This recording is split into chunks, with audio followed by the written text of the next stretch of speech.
Hey guys, coming at you for Tuesday's workout 414. We are already halfway through this month, guys. We're making it. Warm up is going to be 3 rounds of 6 push-ups. If you can do these normal, we want a nice tight plank position, lowering that chest all the way to the floor, back to full extension, keeping those hips in line with the body. Same thing if we need to modify to the knees. Keep those hips in line, floor to the chest, press fully back out. After 6 of those, you're going to hit 10 high knees, so back up to your feet. If you can run with these, I want you to. If you can't, you can march it out. After you hit 10 of those, we're going to go to 10 butt kickers. Same thing there. If you can run with it, do it. If not, just kick the butt. After that, we've got 6 lateral lunges. You're going to step out as far as you can, but still being able to drop in nice and low and alternate back and forth for 6 reps. Then you go back to the top and go through it 2 more times. 3 rounds total on that, guys. After that, we hit mobility. Mobility is going to be child's pose for 1 minute. So we're going to drop down to all 4. Knees go wider than the hips, feet together, butt back, and then outstretch those arms. Pushing that chest towards the floor. You want a nice stretch through the lats and the low back there.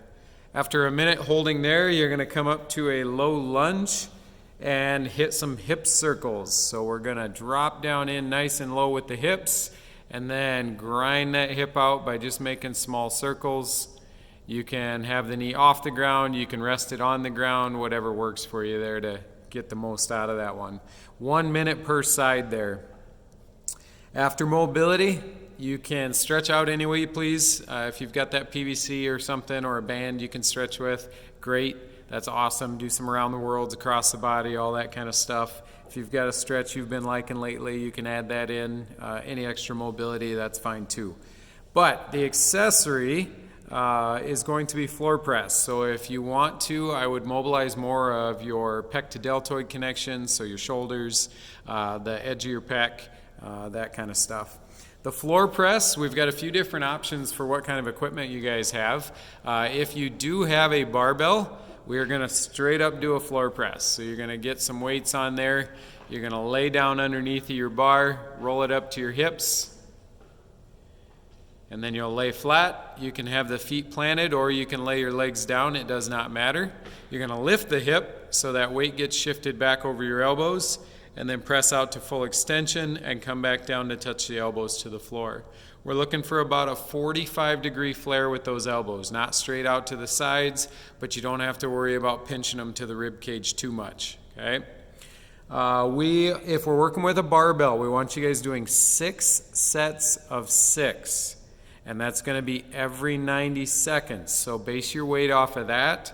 But if you're looking for a recommendation, we'd say somewhere around 60% for that, if you have that much weight. If you don't have a barbell, but you've got a kettlebell or a dumbbell, if you have 2, obviously you can do both arms at the same time. If not, let's do single-sided, but let's get those reps in on each arm. So you're going to come up and do 6 reps on the one side, and then 6 on the other. Switch sides safely. There you go. You could do the same thing with a kettlebell. If you do not have any equipment that you could use for this movement, then we're going to actually flip it over and we're going to be doing push-ups, but we're going to alternate between 2 different styles. So at 0, you're going to start with a diamond push-up. We're going to put the thumb and the pointer finger together, making that diamond. You're going to place that directly under your chest and then lower down until you touch the floor. If you need to modify this, you could put your knees down, of course, and work through that range of motion. On the other sets, so when you hit 130, you're going to be doing wide push-ups. So we're going to take those hands, spread them out quite a bit further. I want you to be careful with this movement. We're still looking for that roughly 45-degree, and I want you to pay attention to how much that pulls through the pec and the deltoid there. We don't want to overdo that, so if you need a target under your chest to stop you from overextension, that's absolutely fine. Use it. Put an ab mat under your chest, put a pillow under your chest. That way you don't go too low if you tend to be tight through there. If you are doing the kettlebells and dumbbells, you're going to be doing 6 sets of 8. And if you're doing the push-ups, we're doing 6 sets of 10. And remember, those ones will alternate between the two moves.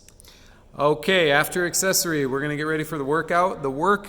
The rep scheme is as follows: 21 of each move, 15 of each move, 9 of each move, repeat the 9 of each move, then 15 of each, and then 21 of each.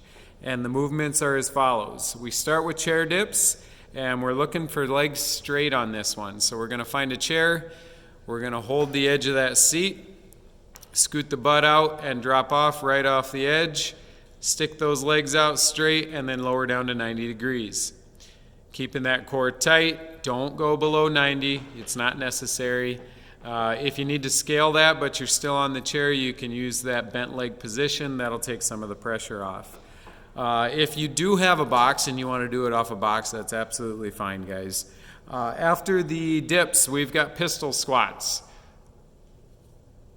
Are you looking for alternating on this?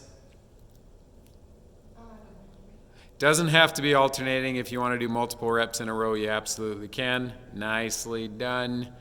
Full depth if you've got it. If you need to do that to a target, you could get a chair under your butt, whatever. Just don't fully sit, guys. Tap your butt and stay engaged. Don't lean back and sit on that object. It takes away the point of a pistol. After your pistol squats, we've got kettlebell swings. And of course, if we have a kettlebell, great. We want you to do an American. All the way overhead, nice tight core, driving that weight back through the posterior chain so the heels are driving into the ground, and then extending through the hips to get that kettlebell to move.